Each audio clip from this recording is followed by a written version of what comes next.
Coffee. Fine roasters. And Mitchell Buck, proud new owner of Dirty Finger Bicycle Repair. Hey, look, we got a mailbox. See you guys. See ya, we're gonna.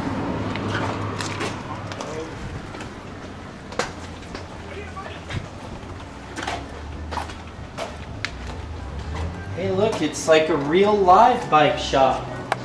Almost. Service. Soon to be retail. Once we get parts. Rentals, dreams, all of that. So we got set up. Behold our giant chalkboard.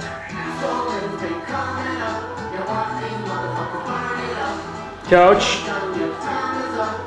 No shop's complete without a couch. Upstairs. Consignment bikes. Other stuff.